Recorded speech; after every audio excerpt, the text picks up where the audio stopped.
Hello, lovely people. It is Ashima back again with Trello. And this time I wanted to discuss with you guys and show you how you can use Trello as a CRM. Now, people use the word CRM, but I don't think it's really a CRM. A CRM is a much more advanced system, which stands for Customer Relationship Management. Um, Now, in that, you'd want quite a few things, such as a history or any contact points of all the emails exchanged, all the phone calls, all the files sent, whatnot. And it is quite an automated system. Now, with Trello, we cannot do that. And again, this contact is probably good to use Trello for managing your contacts for a bit more early stages till you really hit that growth period and where you need to automate things a lot more. So either Trello will get quite advanced by then, or we may need to switch systems. But for now, Trello can be quite useful in managing your contacts. So, say, let's assume you're starting out early in your journey, in your property journey, and you're meeting people. You go to these events, you meet people, it's people, people, people. It is such a people's business, and we know that. Now, it is important to keep track of all these people and really manage that well. You probably have a whole stash of business cards that you've collected. What can you do with those cards? So one thing is, which probably is, if you start out early with a blank canvas in Trello, the first thing you can think of is maybe just list them alphabetically. But A to Z, that's quite a few columns. I'm not sure that's the most efficient way of doing it. Um, and soon you'll realize that you pretty much will know everyone with a letter in from A to Z. So that is filling up so quite a few columns. So the other way I do it is by job function or the function or the profession of that person I'm meeting. So let's call, I'll stop at the second list here and I'll come back to it, why I'm doing that. So for me, some important people would be sourcers, then let's call them agents. Then who else is important? Maybe a list of um, say project managers. Let's call them builders. And then you'll come up with your own categories such as I don't know, decorators. Um, it could be um, financial planners. It could be accountants. It could be a tax advisors. Can go on and go on. But I still find it quite useful to see and break it down like this by profession. Now the first column I left empty is for I'll just call it input. So basically what I do is I'm at a live networking event and I just met someone named Tanya and I'm speaking to Tanya. And what I basically end up doing is going on my app in my phone, the Trello app, and it's just super easy to input them before things get lost or I forget the business card somewhere. It's just left behind the bag. I'll quickly input Tanya's name over here and create that card. And I go inside the card. Now, if I open this attachment from my phone app, you'll have the option of taking a picture. So I will quickly take a picture of her business card, and it will be right here. And then I'll quickly add a description here. Met her at property networking event, blah blah blah, in say Mayfair. She knows X, or send her this Trello video. She'd find it useful. Whatever I can think of, because you meet so many people and you really forget. This is like a very, very quick way of jotting it down. And later you can have either your PA convert it and put it in the right column for you. Let me just finish this line. Let's find it useful. Okay, and save, and that's it.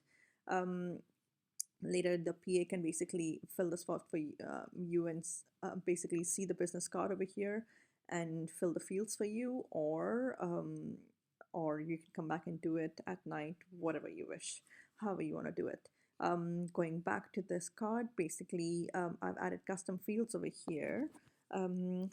And so obviously the first name could be Tanya, whatever. Let's call her Joe, and that's her first name. And the other fields could be her telephone number, email address, source where exactly I met her. Um, and then let's create more that I can think of. Uh, mm, mm, mm, mm. What would be useful? Maybe job title. Oops, job title could be a good one. Maybe the date I met her. I'd personally find it handy to know this bit. Then what else? Um, I think that should be good, and you can obviously add as you go along. And as always, you can have a resources. If you see my other videos, I'll always have the first column as resources, where I would make this a template. Let's right now make this a template, and I'd use it for my other names. So, um, so this is Tanya Joe. Let's assume this is not a template, and the event is over. I've come back at night. I'll click on Tanya Joe's thing. I look at the business card that is attached over here, and I jot down the phone number. I jot down her email, tanya@gmail.com. Oops, typing at the wrong place in my excitement. I put her email over here. It was Tanya Joe. Then I met her at the property networking event, Mayfair, and I met her on, say, oops, 9th April 2020, and she is actually a broker.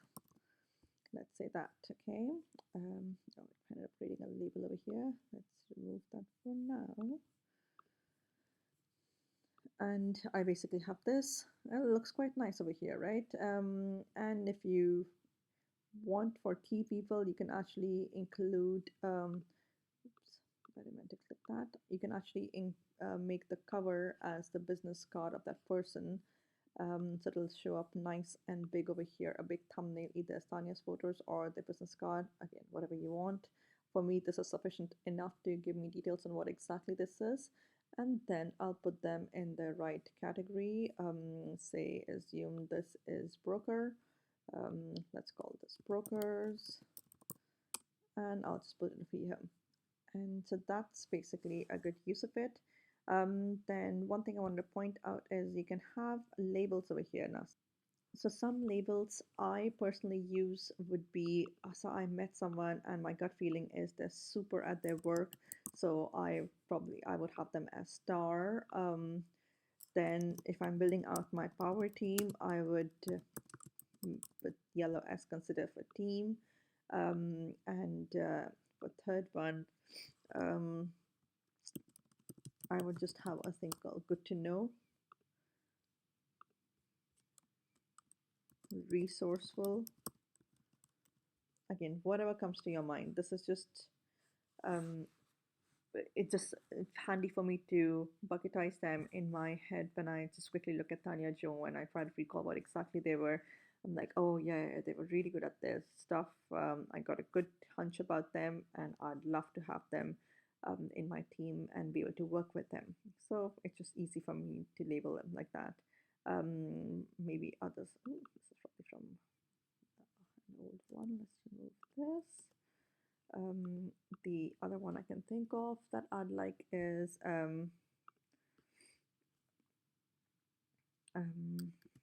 if I really don't care much, not the right tone to use, not care for someone, but if I just don't think that's the right time for me to be involved with them, or I'm not able to add value to them, and vice versa, I'll just store them as backups. And so for this Tanya Joe, I'm going to consider them as a star and consider them for my team. So it shows us a label over here. And the first column, now why I find this column handy, you saw one of the use cases of this first column for me was when I'm at a live event. The other one is if, for example, I don't know, Tanya emailed me and introduced me to person X in our conversation. She said, oh, you should really talk to this person X. I think they are a good solicitor in this company, in this area, and I've worked with them before. And she sends me the details of the solicitor X. So I get an email. Now, what I can do is forward that email to this first column. Now, how you do that is you're going to show menu. If you see more, you can see this option email to both settings. So basically this is the email ID for this particular board. Now that email card, basically I wanted to come into the first column and position at the bottom. You can change into which column you wanted to go into, but this is what I wanted to go into. So if I email this ID and forward that email that Tanya sent introducing the solicited X to me, it'll basically show up over here. And for me, this is a very rough column, and then I will translate that into something that looks like this with the notes and maybe an email history of the intro email that Tanya sent me for the solicitor. Also, one another thing we see here, you see the labels over here, but if you click on them, you can actually see what it stands for, and this is another view to just keep. So right now, for me, if these are the only two ones I'm using, I know what exactly it is, and I'll just basically cover them. Yeah. And I think that should be it from my side for this particular lesson. Let me know if you guys would want to see something, or if you have more use cases that you'd want to be covered in this particular contacts board, and I'd be happy to help. Thank you. Speak to you soon. Bye.